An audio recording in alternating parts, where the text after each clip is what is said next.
Bismillahirrahmanirrahim. Alhamdulillahi ala ni'matil islami wal imani wal Qur'an. Allahumma salli wa sallim wa barik ala sayyidina Muhammad nabiyil huda wal rahmah. Salawatullah wa salamuhu alaihi wa ala alihi wa ashabihi wa tabi'ina ajma'in. اللهم ارزقنا الإخلاص والصدق في القول والعمل واجعلنا من الراشدين. اللهم إنا نسألك السداد والهدى آمين يا رب العالمين. إخواني وأخواتي جماعة مسجد روضة الجنة رحمكم الله. السلام عليكم ورحمة الله وبركاته. Waalaikumsalam warahmatullahi wabarakatuh. Kita harus awali dengan bersyukur. Pagi hari ini alhamdulillah sehat walafiat, bisa beribadah dan belajar al-Islam. Semoga mendapat ridha Allah Subhanahu wa taala. Dan kita bisa dengan izin Allah meningkatkan kualitas iman kita, ketakwaan kita, dan insyaallah kita pada akhirnya masuk ke dalam golongan orang-orang yang menikmati surga Jannatul Naim. Pagi hari ini kajian kita tentang Rasulullah sallallahu alaihi wasallam. Karena kita sekarang ini memasuki bulan Rabiul Awal, bulan Rasulullah. Rabiul Anwar, bulan yang penuh cahaya, dan di hampir seluruh penjuru dunia di hari-hari ini orang banyak berbicara tentang manusia terbaik, junjungan kita Rasulullah sallallahu alaihi wasallam. Memang tidak mudah berbicara tentang Rasulullah. Terlalu banyak keistimewaannya.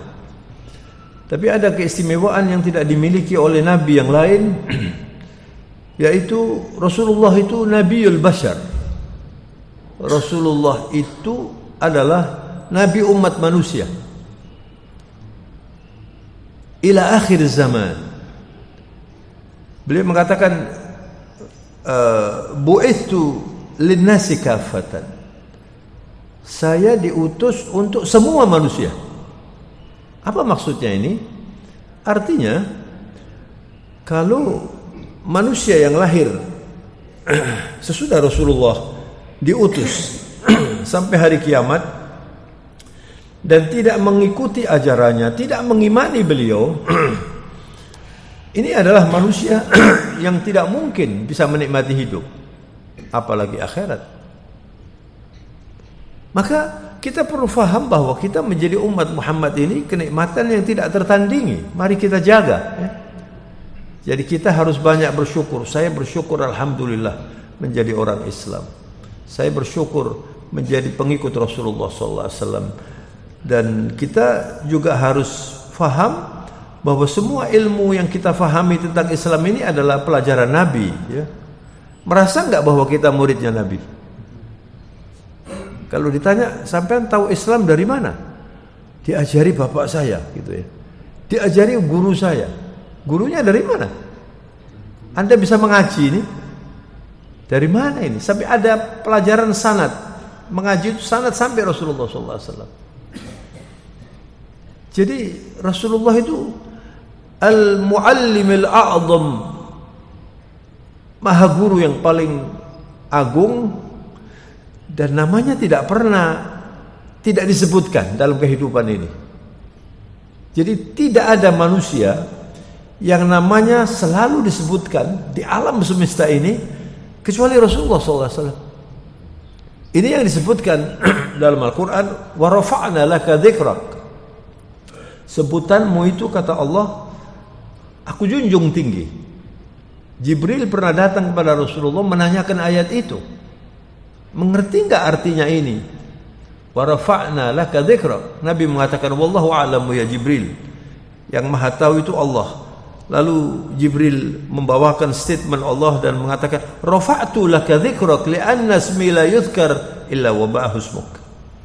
Saya junjung tinggi sebutanmu Muhammad, karena namaku kalau disebutkan kemudian dipadukan dengan nama Muhammad sallallahu alaihi wasallam. Itu yang kita dengar setiap hari dalam adzan. Itu yang kita baca setiap hari dalam sholat kita.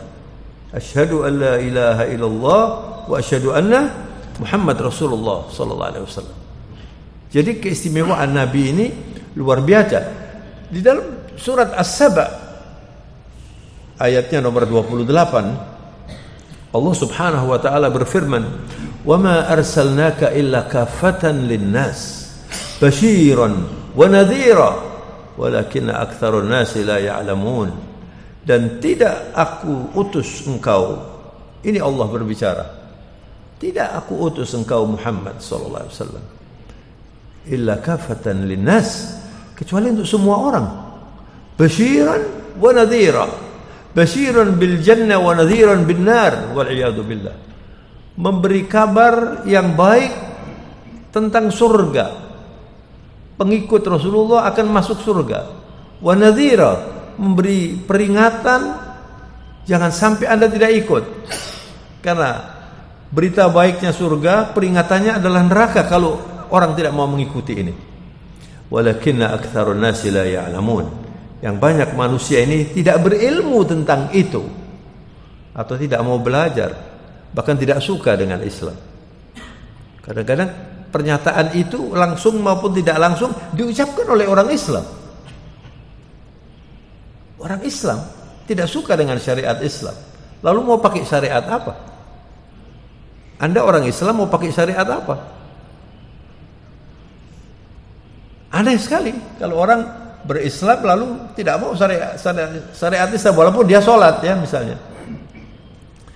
Ini orang yang tersesat. Maka saudara, kita ini setiap hari itu kalau bangun tidur harus bersyukur dulu, alhamdulillah. Bangun tidur itu alhamdulillah. Rasulullah kalau bangun tidur beliau mengatakan alhamdulillah alladzi radda ilayya ruhi wa afani fi jasadi wa adzina li bi dzikrihi. Allah, aku bersyukur roh saya, kata Nabi, dikembalikan lagi nih, masih hidup. Ya. Jadi mati itu sebetulnya tidur itu latihan mati sebetulnya. Kadang-kadang tidur terus enggak bangun lagi. Makanya dikatakan tidur itu sebetulnya mati pendek, mati sebentar. Nah, mati itu tidur panjang. Kuburan dalam bahasa Jawa disebut apa? Pesarean kan. Jadi panjenengan itu sehari aja dari situ. Makanya nanti bangun. Maka setiap hari kita bangun itu mengingatkan kita, nanti saya bangkit dari kuburan seperti itu. Maka ucapkan alhamdulillah, saya masih bisa bangun ini. Dan Rasulullah itu menarik sekali doa yang tadi saya bacakan, alhamdulillah alladzi radda ilayya ruhi, roh saya kembali lagi, saya masih hidup. Wa afani fi jasadi, saya diberi sehat ini. Wa adzina li bi dzikrih, subhanallah. Nabi mengatakan alhamdulillah masih diizinkan saya menyebut nama Allah. Anda menyebut nama Allah itu jangan dikira itu murah. Banyak orang yang tidak mau menyebut nama Allah. Banyak yang tidak bisa menyebut nama Allah. Lalu kita setiap hari menyebut nama Allah. Masya Allah, ini adalah nikmat yang luar biasa. Nah, saudara-saudara, Islam ini itu terdiri dari dua komponen, al-haqa'iq wal-hub. Kebenaran dan cinta. Orang Islam itu imannya diukur sejauh mana dia cinta kepada Allah, sejauh mana dia cinta kepada Rasulullah SAW. Dan cinta kepada Allah dan Rasulnya itu seperti koin yang bermuka dua. Gak mungkin orang cinta Allah kecuali cinta Rasulullah. Dan sebaliknya, tidak mungkin orang cinta Rasulullah kalau tidak cinta Allah. Dan kita setiap hari itu menyebut Allah, menyebut Rasulullah SAW. Dan al-insanu bi'aqlihi ya'rifullah wa biqalbihi yuhibbullah. Manusia itu dengan otaknya dia akan bisa mengenal Allah. Anda kalau keluar dari rumah untuk ke masjid waktu subuh ini masih gelap ini. Dan Rasulullah mengatakan bahwa orang yang keluar dari rumahnya masih gelap untuk ke masjid, kata Nabi, basyiril masya'ina fi dhulami binurit tam yaumil qiyamah, atau kama qala sallallahu alaihi wasallam. Beri kabar baik kepada orang-orang yang keluar dari rumahnya dalam keadaan gelap, nanti mendapat cahaya robbani yang cemerlang di kuburnya sampai di akhirat dan sampai di surga. Masya Allah. Jadi sholat subuh ini luar biasa, saudara, ya. Luar biasa. Nah, kalau Anda sholat subuh kemudian keluar dari rumah berzikir, melihat alam semesta ini masih tampak bintang-bintang, kadang-kadang ada bulan, lalu Anda mengatakan subhanallah walhamdulillah wa la ilaha illallah Allahu akbar, itu al-baqiyatus shalihat yang disebut di dalam surat Al-Kahf. Itu adalah ungkapan yang tidak sulit, tapi ini nanti akan abadi kita nikmati di surga. Bayangkan saudara, sholat 2 rakaat ini sebelum subuh ini, Rasulullah mengatakan rakaatal fajri khairun minad dunya wa ma fiha. 2 rakaat fajar ini lebih baik dari dunia dan seisinya. Kenapa? Dunia habis. Dunia ini habis, Pak. Apalagi rumah kita, mobil kita, anak kita, semuanya habis. Al-malu wal banuna zinatul hayatid dunya wal baqiyatus salihatu khairun inda rabbika thawaban wa khairun amala. Harta dan anak itu adalah keindahan duniawi saja, tapi akan hilang nanti. Harta hilang, anak juga kita tinggal, atau anak meninggalkan kita. Wal baqiyatus salihat, tapi amal soleh yang akan abadi kita nikmati, khairun inda rabbika, itu lebih baik pahalanya dan harapannya. Dan Rasulullah ketika ditanya tentang wa mal baqiyatus salihat ya Rasulullah, apa yang dimaksud dengan al baqiyatus salihat? Al baqi itu yang tetap ada, al fani yang habis, yang sirna. Dunia ini fani. Lalu dalam bahasa kita disebut dunia itu fana, ya. Fana, mengerti kan? Itu bahasa Arab itu. Itu artinya sirna. Nah, yang al-baqi, solat kita, amalan kita, sedekah Anda, itu baqi sampai hari kiamat nanti kita nikmati.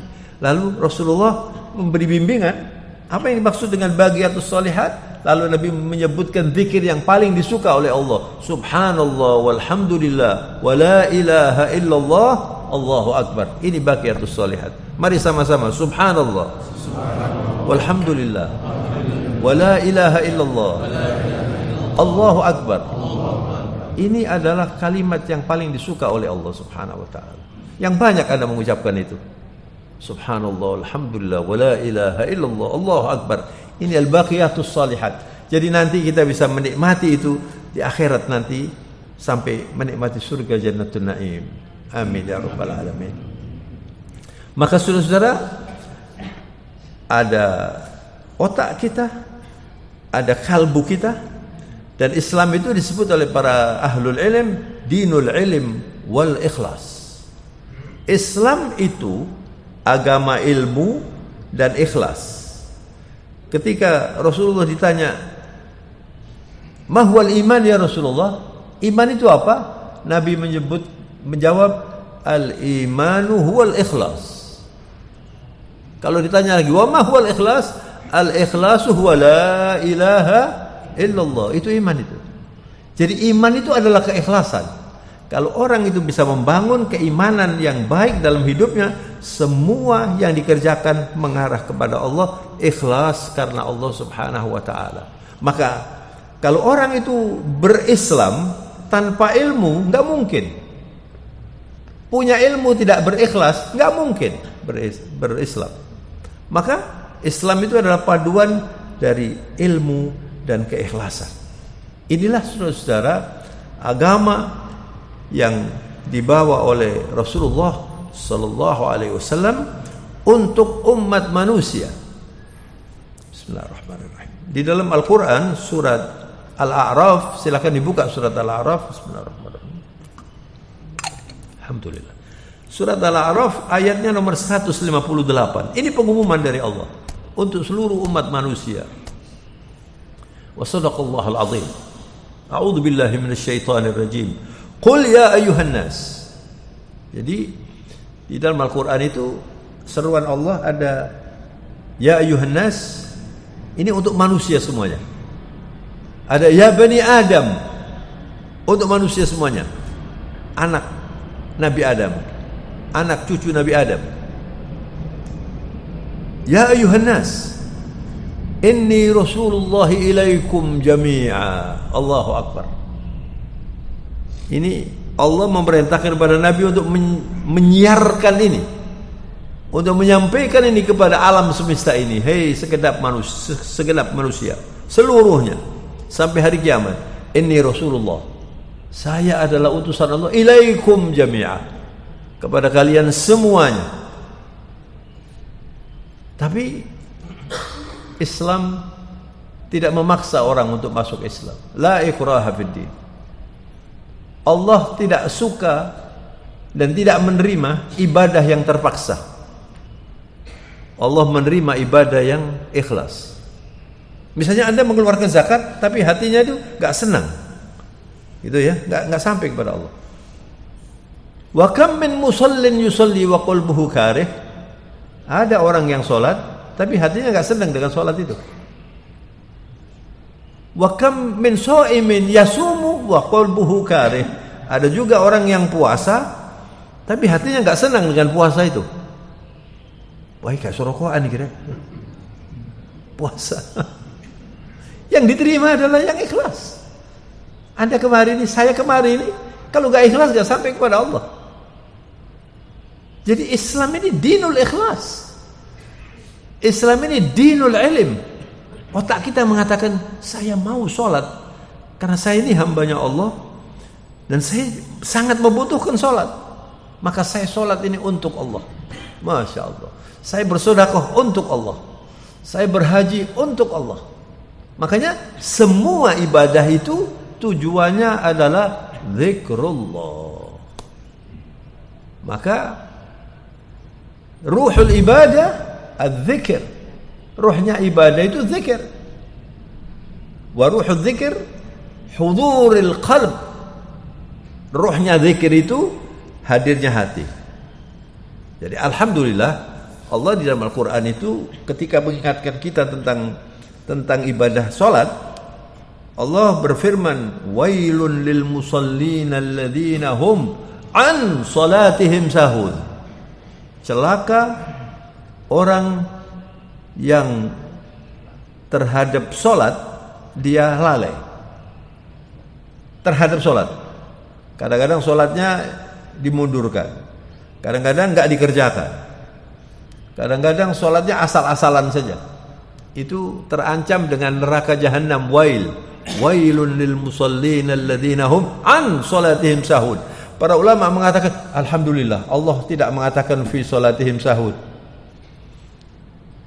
Kalau mengatakan fi sholatihim sahun kena semua kita ini.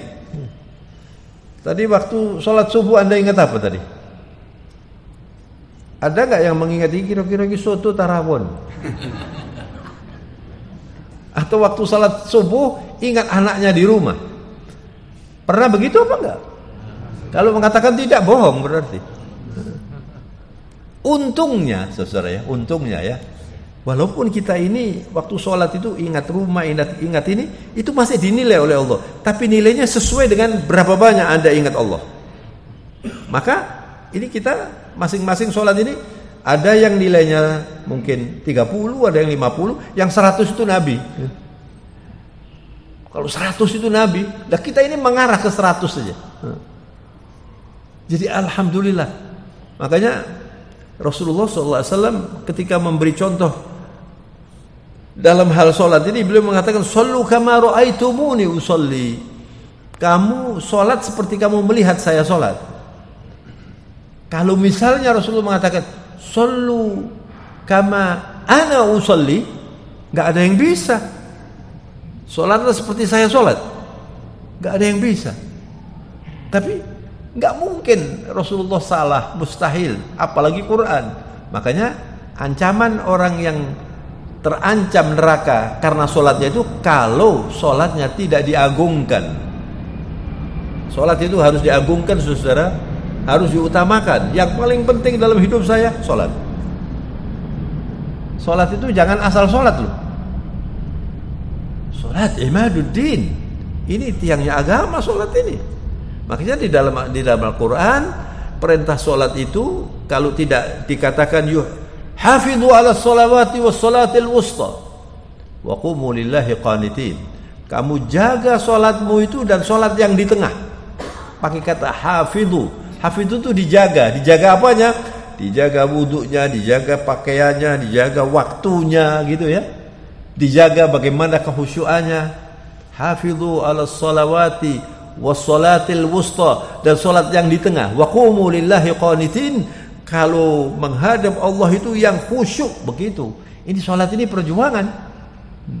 Nah, sholatul wusta ini sholat yang di tengah.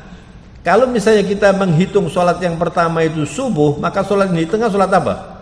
Asar.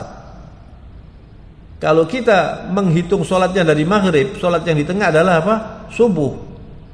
Jadi sholat subuh dan sholat asar ini punya keistimewaan karena diumumkan oleh Rasulullah SAW, man shallal bardaini dakhalal jannah.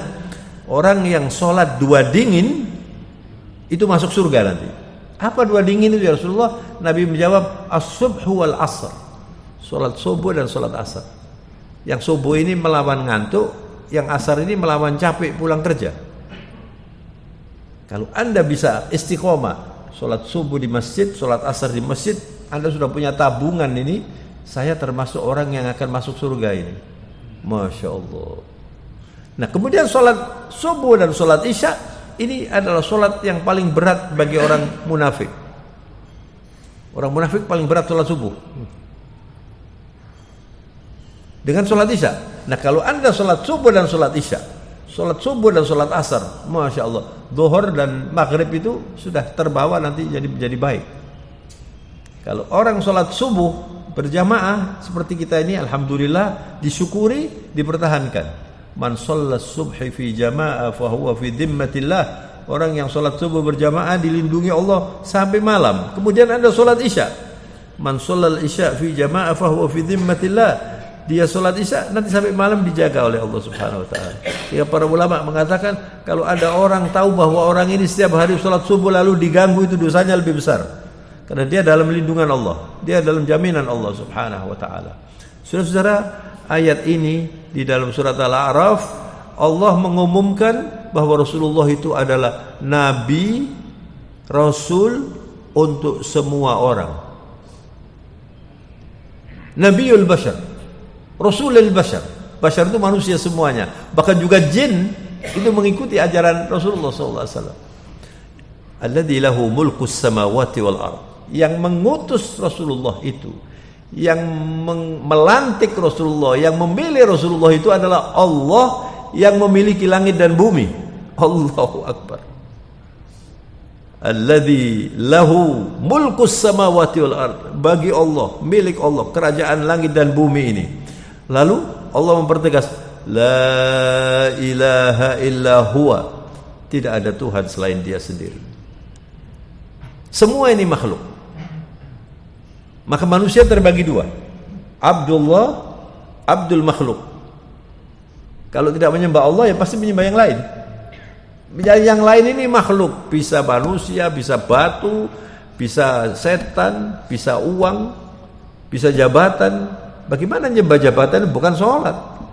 Jabatan yang paling penting, uang yang paling penting. Itu artinya Anda diperbudak oleh harta dan uang ini. Kita harus menjadi Abdullah. Kalau perempuan amatullah. Maka manusia cuma ada dua macam saja. Yang masuk surga ini yang Abdullah, yang terus setiap hari sujud kepada Allah. La ilaha illa huwa. Tidak ada Tuhan selain Dia sendiri. Alhamdulillah, negara kita ini dasarnya adalah ketuhanan yang Maha Esa. Dalam bahasa Islam itu namanya tauhid.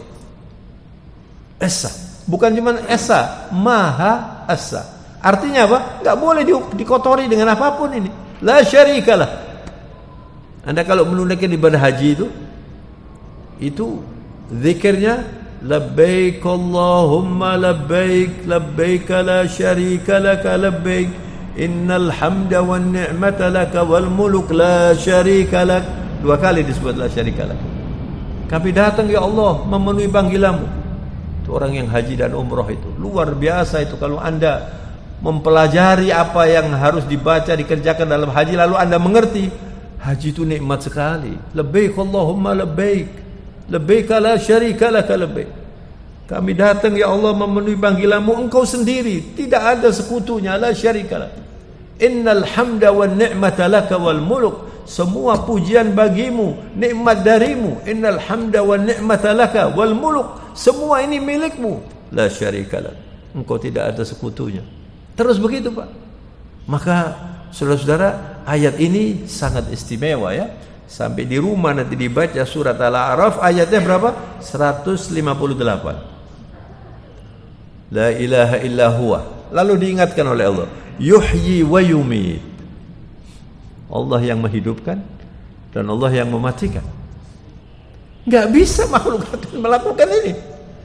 Itu yang mengutus Rasulullah menjadi Rasul. Yuhyi wa yumit. Subhanallah. Lalu fa'aminu billahi wa rasulihi, berimanlah kalian kepada Allah dan Rasulnya Muhammad sallallahu alaihi wasallam. Fa'aminu billahi wa rasulihi an-nabiyil ummi, nabi yang tidak bisa membaca, tidak bisa menulis. Itu kan ibu kan? Artinya apa ini? Kefitrahan Rasulullah seperti dilahirkan oleh ibunya itu dipertahankan. Dan kenapa Rasulullah tidak bisa membaca, tidak bisa menulis? Ini kalau orang tidak bisa membaca dan tidak menulis itu kekurangan, apalagi di zaman sekarang ya. Tapi tidak ada orang lebih cerdas dari Rasulullah, tidak ada orang lebih pandai dari Rasulullah. Supaya orang faham bahwa Rasulullah tidak ada gurunya. Gurunya Rasulullah itu siapa? Allah Subhanahu wa ta'ala. Itu di balik itu ada pesan yang sangat penting.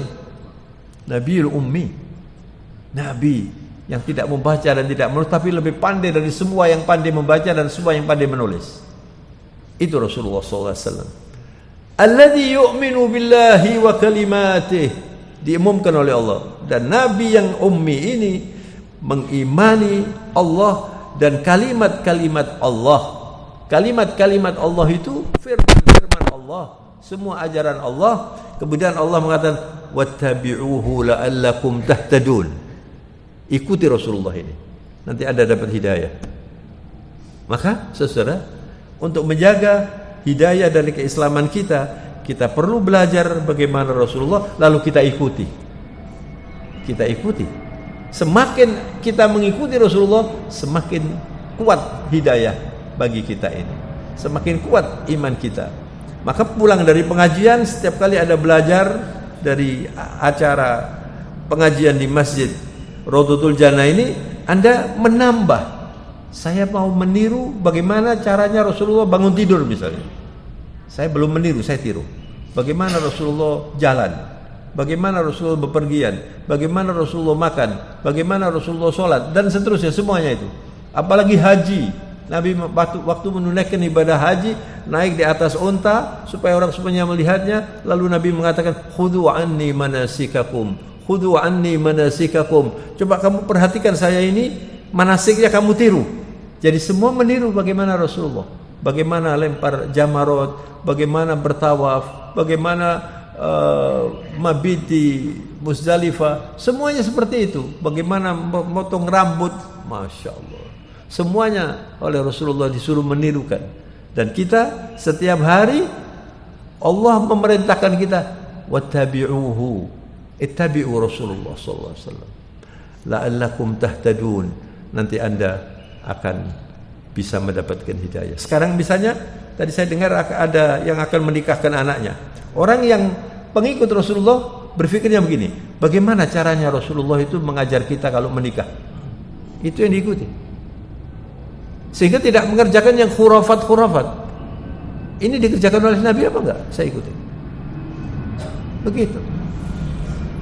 Saya sering kalau diundang untuk khutbah nikah ya. Bismillahirrahmanirrahim. Biasanya orangnya saya undang ke rumah. Coba Pak, apalagi kalau saya belum kenal gitu, Bapak datang aja ke rumah. Lalu maksudnya apa? Saya tanya, misalnya, oh ini yang Bapak anak laki-laki atau anak perempuan? Oh saya laki-laki. Oh ya. Atau saya anak perempuan. Nah kalau laki-laki ini diwajibkan pakai mahar, Pak. Mahar itu sebetulnya artinya mahar itu kalau kita mengatakan mas kawin ya. Mahar itu pesannya adalah simbol nafkah pertama yang diwajibkan oleh Allah bagi seorang suami untuk istrinya. Begitu. Itu artinya. Maka artinya apa? Harus ada nilai ekonominya. Nah, sekarang banyak orang, karena biasanya orang itu kan meniru kan, biasanya itu meniru. Banyak orang memberi mahar Quran dan alat sholat misalnya. Boleh enggak? Oh boleh saja. Tapi Anda ngerti enggak ini? Bahwa kalau Anda maharnya Quran itu Anda ikat itu. Saya nikahkan anak saya dengan Anda dengan mas kawin Al-Quran. Itu resmi diikat perkawinannya dengan. Lalu Anda tidak mau perhatikan Al-Quran. Jadi wong Jawa delek molo iki. Ngerti sampean delek molo iki? Anda pakai Quran, kenapa? Saya tanya, kenapa pakai Quran? Sekarang kan musimnya begini. Lah perasaanmu rambutan lah. Kok musim-musiman itu? Ini pakai ilmu. Mengerti, Pak? Bukan tidak boleh, berani apa enggak? Dan saya pernah melihat itu di televisi, ya. Di Jawa Tengah, enggak tahu mungkin dari keluarga kerajaan atau apa saya enggak tahu. Itu dinikahkan dan calon pengantinnya juga berhadapan-hadapan begini. Nah, pengantin perempuannya pakai kemben. Ini kemben ini gini, Pak. Yang ini kan buka ini. Mungkin kainnya enggak cukup barangkali ini. Pakai kemben ini. Lalu dengan mas kawin Al-Quran. Coba bayangkan. Al-Quran pada waktu itu juga Al-Quran dilecehkan, buka aurat. Jadi kalau Anda sudah pakai mas kawin Al-Quran, lalu Anda perilakunya tidak Qurani, kan Anda bermasalah itu nanti. Terus yang baik, ya niru Nabi saja yang baik. Nabi pakai uang atau misalnya Anda nggak punya uang ya, misalnya saya punya tanah di sini itu saya pakai mahar, nggak apa-apa. Ya, saya nggak punya apa-apa. Nah, memang pernah ada, saudara ya, pernah ada seorang pemuda menghadap Nabi lalu ditanya, kamu sudah menikah? Rasulullah itu tahu ya. Ya bagaimana nggak tahu, Rasulullah diberitahu Allah. Kalau Rasulullah melihat di sini ini tahu ini. Oh ini masuk surga. Kalau Nabi mengatakan masuk surga, pasti masuk surga. Saya repot ini masuk neraka ini. Naudzubillah. Di sana salah, bukan di sini, sana. Itu pasti masuk neraka. Karena apa? Rasulullah diberitahu Allah. Begitu loh, Pak. Lah Rasulullah, apalagi urusan orang ini perlu kawin, perlu nggak kawin. Berapa kali Rasulullah mengatakan, kamu kawin aja. Lalu kata Rasulullah, tazawwad walau bi khatamin min hadid. Walaupun kamu punya cincin dari besi, kamu nggak punya apa-apa, cincin dari besi kamu jadikan mahar. Orang ini mengatakan, cincin itu pun saya nggak punya Rasulullah. Lah terus kamu yang punya apa? Nggak punya, saya orang fakir saya ini. Cuma saya bisa ngajar ngaji. Saya bisa ngajar. Kamu berikan pelajaran kepada istrimu dan itu jadikan mahar. Seperti Nabi Musa pada waktu menikah dengan anaknya Nabi Syuaib, itu maharnya bekerja 8 tahun. Tidak punya apa-apa Nabi Musa. Bekerja 8 tahun itu gajinya dikei anaknya gimana. Lalu bahkan di dalam Al-Quran dikatakan, kalau kamu mau melengkapkan 10 tahun, ya terserah kamu. Dan Nabi Musa melengkapi 10 tahun. Bekerja untuk maharnya anaknya itu. Kemudian Nabi Musa punya istri, punya rumah, punya barokah, semuanya dikasih.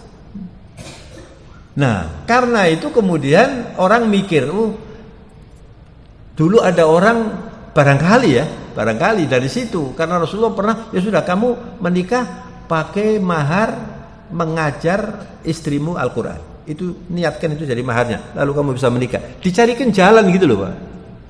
Jadi ini orang punya miliaran-miliaran dan mahari Quran. Terus Quran tidak dipakai lah ini jenenge delek molo ini. Makanya perlu belajar Pak, perlu belajar. Perlu belajar. Nah, kalau kita sudah belajar maka semuanya mengikuti Rasulullah. Dan yang terakhir. Yang terakhir Saudara, jadi ada 2 ayat ini yang mendukung judul kajian pagi hari ini, yaitu Rasul Allah bagi umat manusia, huwa Muhammad sallallahu alaihi wasallam. Rasul Allah, utusan Allah untuk manusia semuanya itu cuma Nabi Muhammad aja. Dan dia khatamil anbiya'i wal mursalin. Nabi Muhammad itu pamungkas, enggak ada nabi lagi. Jadi kalau ada orang ngaku nabi atau ngaku rasul itu sesat sesudah Rasulullah SAW. Dan banyak orang ngaku nabi. Sampai hari ini masih ada orang ngaku-ngaku nabi. Sudah ditutup oleh khatamul anbiya'i wal mursalin. Maka semua, makanya Rasulullah mukjizat yang terkuat itu adalah Al-Quran yang tidak mungkin aus. Al-Quran itu sampai hari kiamat tetap diperlukan dan orang mengejar Al-Quran. Itu kalau Anda mengerti Al-Quran. Maka saudara, di dalam surat Al-A'raf tadi ujungnya wattabi'uhu la'allakum tahtadun. Nah sekarang surat Ali Imran ayatnya nomor 31. Jadi ada 2 nanti PR-nya ini. Yang pertama surat Al-A'raf 158. Kemudian yang kedua surat Ali Imran ayat 31. Yang Al-A'raf ini kalau orang mengikuti Rasulullah dikasih hidayah. Dan surat Ali Imran kalau orang mengikuti Rasulullah dicintai Allah. Allahu Akbar. Wa sadaqallahul azim. A'udzu billahi minasyaitonir rajim. Qul in kuntum tuhibbunallah fattabi'uni yuhibbukumullah wa yaghfir lakum dzunubakum wallahu ghafurur rahim. Katakan ya Muhammad, itu perintah Allah. Kalau kalian memang betul-betul cinta kepada Allah, fattabi'uni, yakni ittabi'u Muhammad sallallahu alaihi wasallam. Ikuti saya ini, Rasulullah sallallahu alaihi wasallam. Ini Allah yang mengatakan ini. Fattabi'uni. Kalau Anda ikuti, yuhibbukumullah, Anda dicintai oleh Allah. Ditambah lagi, wa yaghfir lakum dzunubakum wallahu ghafurur rahim. Anda dicintai Allah, diampuni dosanya, dan Allah itu Maha Pengampun dan Maha Berkasih sayang. Jadi ayat yang surat Al-A'raf ini Allah memerintahkan kamu ikuti nanti dapat hidayah. Surat Ali Imran kami ikuti nanti kamu dicintai Allah. Allahu Akbar. Itu kalau orang dicintai Allah tidak ada kenikmatan melebihi itu Pak. Kalau Anda, mudah-mudahan kita termasuk yang dicintai Allah Subhanahu wa taala. Kalau Anda dicintai Allah, itu bayangkan Anda dicintai orang saja Anda senang kok. Ini kalau karyawan-karyawan atau pejabat-pejabat yang dicintai pimpinan itu biasanya gampang itu urusannya. Tapi dibenci pimpinan sulit Pak. Walaupun pinter nggak dipilih Pak. Walaupun amanat nggak dipilih Pak. Ya kan nggak dipilih. Tapi kalau dicintai cocok ambil jalannya dipilih. Walaupun ini koruptor nggak apa-apa. Ditutup. Sulit. Ini dicintai orang saja Anda senang kok. Lalu bagaimana dicintai Allah? Dicintai Allah. Anda minta apa saja dicintai, dikasih oleh Allah. Orang-orang yang aulia itu dicintai Allah. Dicintai Allah. Tapi ada orang saudara namanya Rabi'ah ibn Ka'ab al-Aslami itu min ahli suffah. Jadi orang-orang fakir miskin di zaman Rasulullah itu ditampung di masjid. Mereka tidur ini. Dan mereka ini orang-orang yang homeless, tidak punya rumah itu ya. Di antaranya ada seorang pemuda namanya Rabi'ah ibn Ka'ab al-Aslami. Pernah Rasulullah wudu disediakan air oleh Rabi'ah ini. Lalu Rasulullah itu senang dengan anak ini, lalu mengatakan, "Sal ya Rabi'ah, kamu minta apa Rabi'ah?" Dan kalau orang itu minta sesuatu kepada Nabi lalu Nabi mendoakan, itu pasti dikabulkan. Anas bin Malik didoakan oleh Rasulullah, kamu saya doakan banyak rezekinya, banyak keluargamu, dan panjang umurmu. Itu usianya lebih dari 100 dan anaknya itu puluhan. cucunya itu puluhan. Sampai umurnya panjang, cucunya puluhan, dan dia mengebumikan cucunya 60. Itu Anas bin Malik karena doanya Rasulullah SAW. Ini siapa namanya? Rabi'ah bin Ka'ab al-Aslam ini orang nggak punya pekerjaan, ditanya oleh Rasulullah, kamu minta apa? Kalau kita kan tulisannya minta proyek ya Rasulullah, minta anak saya supaya pinter semuanya. Doa gitu. Rabi'ah bin Ka'ab al-Aslam ini tidak punya apa-apa, tidak punya pekerjaan. Terus dia menjawab, as'aluka ya Rasulullah murafaqataka fil jannah. Saya cuma minta supaya nanti bisa sama-sama Nabi di surga. Itu permintaannya. Lalu Rasulullah mengatakan begini, awa ghairu dzalik, tidak ada yang lain? Huwa dzalika ya Rasulullah. Itu saja sudah. Bayangkan Ustaz. Pikirannya ini surga, Pak. Pikirannya surga, sudah. Lalu Rasulullah mengatakan, a'inni ala nafsika bi kathratis sujud. Kamu bantu supaya kamu ini sukses untuk mendapat surga dengan banyak sujud. Itu hadiahnya Rasulullah. Yang banyak sholat, kata Rasul. Nanti setiap kali sujud Anda dinaikkan derajatnya. Ini orang-orang bersih. Ditantang seperti itu cuma minta surga saja dengan Nabi. Mudah-mudahan kita semuanya masuk surga. Amin. Subhanakallahumma wa bihamdika nasyhadu an la ilaha illa anta nastaghfiruka wa natubu ilaika. Allahumma lakal hamdu hamdan tayyiban katsiran mubarakan. Allahumma lakal hamdu bil Islam, lakal hamdu bil Quran, lakal hamdu bil iman. Allahumma habbib ilaina al iman wa zayyinhu fi qulubina wa karrih ilaina al kufra wal fusuq wal isyan waj'alna minar rasyidin. Allahumma ij'alna min ahli al Quran. Allahumma ij'al al Qur'ana rabi'a qulubina wa nura sudurina wa jalaa'a humumina wa hububina. ربنا هب لنا من أزواجنا وذرياتنا قرة أعين واجعلنا للمتقين إماما. اللهم انصر الإسلام والمسلمين في بلادنا إندونيسيا وفي بلاد المسلمين عامة. اللهم دمر أعداء الدين من الكافرين والمشركين والظالمين والشيوعيين إنهم أعداؤنا وأعداؤك وأعداء دينك يا رب العالمين. اللهم انصر المجاهدين والمستضعفين في فلسطين. اللهم دمر أعداءهم وانصرهم إنك سميع قريب مجيب الدعوات وقاضي الحاجات يا أرحم الراحمين. اغفر لنا ولوالدينا، اغفر لنا وجميع أهالينا إنك سميع قريب مجيب الدعوات وقاضي الحاجات يا أرحم الراحمين. وصلى الله على نبينا محمد وعلى آله وصحبه وسلم. سبحان ربك رب العزة عما يصفون وسلام على المرسلين والحمد لله رب العالمين. Saya mohon maaf yang banyak. Mudah-mudahan berkesempatan lagi di lain kesempatan. Amin. Wabillahi taufiq wal hidayah. Wassalamualaikum warahmatullahi wabarakatuh.